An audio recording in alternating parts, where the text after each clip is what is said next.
After taking down the defending Stanley Cup champions, could the Seattle Kraken Cinderella run just be getting going, or could the Dallas Stars be too much to handle? Welcome back to Edgework here on the Hammer Betting Network. We are underway with our second round series previews and predictions for the 2023 NHL playoffs. The first round coming to a conclusion here. So getting into the first round today with the Dallas Stars Seattle Kraken series. First thing first, let's look at the series price. Dallas minus 195, a 66% implied probability against the Seattle Kraken in this one. Seattle plus 170 right now. We went around and did our series previews for the last one. So, Moretto, I'm going to start with you here. You're looking at Dallas as a team that you were heavy on in the series preview before the first round series against the Wilds. Coming out of them here, you look at this price, pretty big number here, minus 195. Is this about where you expected them to be, kind of based on what we saw in that series against Minnesota, what we saw from them all season long? Does this number still make sense, even with Pavelski out in this series as it stands right now? I think that this number is about fair. I do expect to see Pavelski play a role in this series, though, like a pretty significant one, to be honest. He traveled with the team in Game 6, and I think he would have played maybe if there was a Game 7. So, we'll see what happens there. Also, Jared McCann, there's a Jared McCann situation you have to watch out for Seattle. Is he going to take part in this series? But yeah, I do think that this price is about fair. I think this is a tougher matchup for both of these teams. You looked at Dallas. I think the reason I was so high on them in that first round is because the lack of depth the Wild had, and especially down the middle. So I think that bode really well for the Stars in that series. And I think that's kind of how it played out in the end. That's what we saw. Obviously, the special teams played a big part there as well, which we kind of expected. So yeah, that kind of went according to plan, and I think this is going to be a bit tougher for them. But I think it's kind of the same thing for the Kraken, where it was. You could see a path to victory for them against Colorado. Not, sitting here in hindsight and saying that we all predicted it, but I did on our series preview there say that I thought the Avs would win in 7. I did think it would be tough for them. I thought the depth that Seattle had versus the lack of depth the Avalanche had would be, a big factor in that series, and I think that proved to be true. Obviously, losing to Chushkin maybe tilted that in Seattle's favor in the end. But yeah, now you're looking at two teams coming together, and obviously both of their strengths are very similar, where is Grubauer going to be the same Grubauer we saw in round 1, or is he going to be the Grubauer of last year? I'm not, so sure. But realistically, this is a team that's, built on depth. They have a lot of very good depth, and they're facing a Stars team that has a lot of very good depth. Now, the Stars have the edge in that star power, that elite scoring, which the Kraken don't quite have.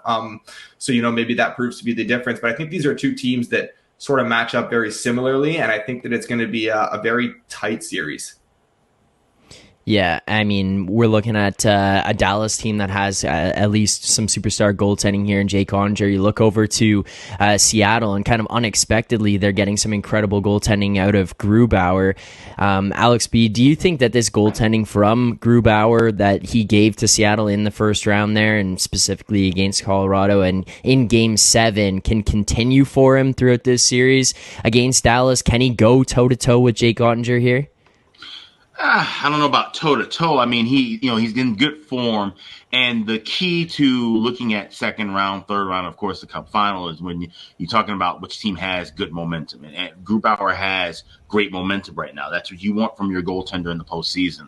So, it's going to be tough to get to the level of Jake Oettinger, because Oettinger, was just completely on his game to close out that series. And like I said, he's one of the, highest ranked goalies in the world in my eyes. I don't know if it's the X factor still goes to Dallas, and as Moretto mentioned about, the star power, these are two differently built teams. Dallas has a lot of stars. They have a ton of depth, but like I said, guys can just kind of go off at, one at a time on that team, where Seattle has to always play as a collective unit, right? They play full team hockey, which is what you want this time of year. But, if the full team's not playing at its potential, is there a guy that can just step up and take the game over? I don't see that happening with Seattle as much as where I could see that with Dallas. You could pick a guy to, go off and have a couple of goals and a couple of assists, or have an Oettinger steal a game and give you 40 saves on a shutout. So those intangibles definitely lean heavier in my eyes toward Dallas and Seattle. So, Money, is this price kind of where you might have thought it would be coming into this one? We see a little bit of a drop down from Seattle, where they were in the series against against the Avalanche there. They were sitting just above plus 200 go into that series. Now coming into this one against Dallas, they do drop below. They're at plus 170 right now. Dallas closer to the minus 200 range. Is that kind of where you were expecting? I think that the series price looks fair right now. I would like it to get a little bit higher on Seattle. Now, I've mentioned this all year. I do come in a lot higher on Seattle than most. There's two factors when I look at Seattle that I've been waiting for. Number one, their goaltending. Obviously, they more so than probably other teams, they do live and die by their goaltending. We've seen it all season. We saw it last season too. When the goaltending dips, this team goes into a tank, right? So I think that, and they just needed above average goaltending, which when they do get, we see how strong this team can be. Number two was they've done a good job from last year coming into this year and throughout the course of the season as it has progressed, limiting their high danger chances. We're seeing that going forward as the season has progressed. Now, concern I have with Seattle is that they ran into a Colorado team that was that had depth concerns. I believe they didn't get any goals from their bottom six, if I'm not mistaken. So now they're playing a Dallas team that does have a lot of depth, and they are able theoretically to generate scoring throughout their lineup. But we've also seen from Dallas throughout the season, and we saw some glimpses of it in the Minnesota series, is that they go through stretches sometimes where they just can't score, right? They're still generating 5-on-5, but they can't put it together, and then their goals come in bunches, right? When you're playing a Seattle team that's starting to play well defensively, that could be tough on Dallas. So in the end, I would expect Dallas to grind out a win, but in terms of betting wise, I don't think that this is going to be as straightforward for Dallas. Well, let's stick with you here on this because you're talking about the series price. You're waiting a little bit for it to get a little bit higher on Seattle. Is there another way that you might look to play this series? Is there like a favorite bet or something that you might be looking at here? Different prices that are kind of sticking out for maybe, hey, we're not going to go with just straight up Seattle to win this one, but there is an interesting other way to play this. Yeah, and so if this series stays true to what I think in terms of a low scoring, tight series, I want to look at taking a long shot on leading goal scorer. Oliver Bjorkstrand stands out for me. He was flying in Game 7.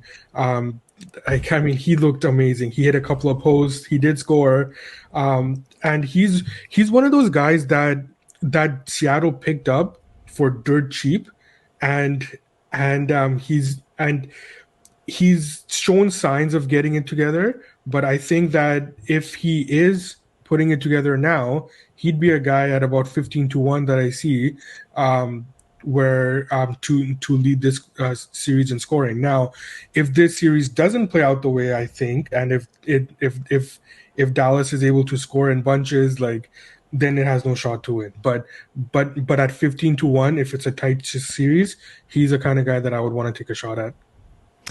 All right, so there you go. Favorite bet for that one, Oliver Bjorkstrand to lead the series in scoring 15-1. Moretto, is there a way that you would look to play this series maybe? Are you going to get behind the Dallas Stars again in some type of way? I really want to get behind the Stars, but I'm not crazy about, if you can get about plus 120 for minus 1.5 games. It's just not something I'm totally crazy about. I don't mind the over 5.5 games if we can maybe get slightly better. If we can get something in the minus 165-ish range, something like that, I think I would look to maybe an over 5.5 games because I can see this. But one thing I want to look at is the total goals in the series, and we're still waiting for some of these markets to come up. But if you can see, I think you'll see probably something around a 33.5 or 34.5. I like the under there. I think that we're going to see a lot of I'm just sort of modeling this after what I think the price was in the Carolina Islanders series. Right. I think it's going to be similar where, the the series was lined about the same. And, I think the total goals for each game were going to be lined about the same. And we saw, I think, about 33.5 there. So if we can get an under 33.5 goals in this series, that's something I will be eager to take, because I do think that goaltending kind of holds up. I think that, again, we see just a lot of very tight games. I think we're going to see a couple of games that are just, maybe like 2-1, 3-1, something like that really lend to this as well. Even if, you do get 1 or 2 higher scoring games, or this goes maybe 6 or 7, I think that, the path to having some very low scoring games will really contribute to that overall total being low. So that's something that I kind of look for. And, so many caught my interest in that most goals market. I thought that was a good way to look at this, because you look at like the depth both these teams have that we talked about, and how, maybe those top line players get shut down a little bit more because these teams can match up well against them. And that, leads to a more peripheral player coming up and having a big series. So someone I would look at too was Evgeny Dadonov at 45-1. This is a guy who had some good moments in that first series. He's playing on a line with Ben and Wyatt Johnson. They had a very good first round, and they just didn't quite translate to goals. But I think they're coming, and I think that this could be a series where they can really shine. And he's got that power play time on the second unit. So yeah, 45-1 and a guy like Evgeny Dadonov is another kind of route I would look to take here. All right, and Alex, finally for you, different ways that you might look to play this one. What are some things that might stick out to you in the markets that have kind of come out pretty early here that you might want to get jump on and play some bets on? Yeah, well, that most goals look is definitely interesting, especially for Seattle, because if you think Seattle can make this a close series and win this, you could take a shot with virtually anybody. They had 15 different people score in the first round. So anyone's kind of live for that. So that's a great way to kind of bargain bin shop and maybe take a few players in that realm. I'm going to probably play some small units on things Dallas-centric. I did really well in the first round. I'm not going to push my luck. I'm going to look for that series spread, 1.5 at plus 120. Maybe sprinkle some small shots on Stars to win this in 5 or 6. And I think we're looking a little too much at how the first round matchups went, in the sense of, Dallas played a Minnesota team that, had been up and down with their scoring and was getting good goaltending from Philip Gustafsson. So that's why their offense wasn't just completely clicking throughout that whole series. On the flip side, Seattle played a banged up Colorado team that really couldn't get their feet underneath them. And when they did, the one big high-scoring game, they won it 6-4. Seattle only scored 4 goals in that one game. Everything else they had, it was basically 3 or less. So if there's going to be an offensive explosion, I think it's going to be mostly from Dallas. But this should be, I think, a wide-open series, to be honest. I think Seattle can play that kind of a style, but they have to be careful in doing it, because Dallas can do that better. Dallas has more speed and more talent and more skill in my eyes, especially up front, where they can't make this a boat race every night, or they're going to be in serious trouble. They can't, like I said, at the end of the day, you have to still play your game of low and slow, complete team hockey. But Dallas is going to draw them into the fight a little bit, and I think those would be the games that Dallas wins. I see Dallas winning this series. So, except Dallas within 5, Dallas within 6, and the series spread, those would be things I'll be looking to bet. Yeah, I think you make a really good point too, just because, I've been impressed with Seattle, and I'm scared to sort of just bet all against them and go all in on Dallas again. But when you do really look at this matchup, just purely from a how these teams match up with each other, Dallas is basically the same team as Seattle, but just better. They do the same things that Seattle does, but they just do them all better, right? They have depth, but they have better depth. They have good scoring on that top line, but they have a better top line. They have a better power play. They have better goaltending. So it's Seattle attacks with speed. Talk about speed. Jason Robertson and Rupe Hintz. There's your speed, right? So it's it's almost like these are the same teams, but Dallas is just a better version of Seattle. So I don't know where the hesitancy comes in. I guess it's all got to do with price, and that I think that maybe this series was priced where it should have been, where I was hoping that we'd get a bit more of a discount on Dallas after Seattle beat the Avalanche. But obviously the markets have caught up to what Dallas is when they didn't necessarily in the first round. So yeah, I just thought that was a good point that you sort of brought up there. And the playoff experience too. Let's forget Dallas. Went to a cup final just a few years ago. Granted being in the bubble, but those guys, that core group, they've played a ton of playoff hockey, and now Seattle finally winning the first series and having that momentum and energy. Could maybe the air gets let out of the balloon a little bit if they don't win game 1. then reality could kind of set in a little earlier. All right, gentlemen. Final thing we'll get to here in the series preview for Dallas, Seattle. We've done it in each series preview that we did in the first round. I think we actually did pretty well. I'll have to go back and double check on all of them, but I'm pretty sure we did pretty well throughout our series predictions. There's one we kind of got a little bit burned on. I'm sure you guys can imagine which series that was. But let's start here with you, Moretto. Taking all the betting aside, remove that from the equation. Just straight up prediction. Who wins how many games? Stars in 6 and en route to a win over the Oilers in the conference final and a cup berth for our Dallas Stars. Alex B., go with you. I'm going to say Stars in 5. Jason Robertson gets back into the hot form we saw in the regular season, and Jake Ottinger's just going to be a brick wall. And like I said, collision course with the Oilers, which was a great rivalry in the playoffs in the 90s and 2000s. I would love to see that rekindled.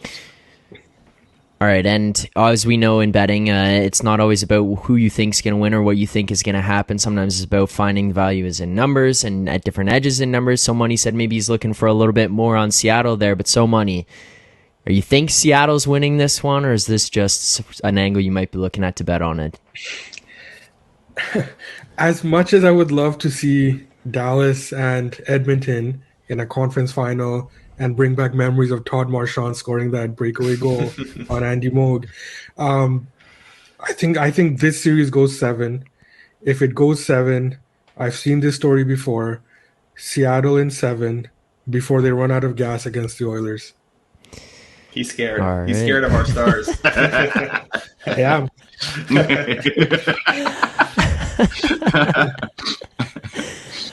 I'm going 7 as well.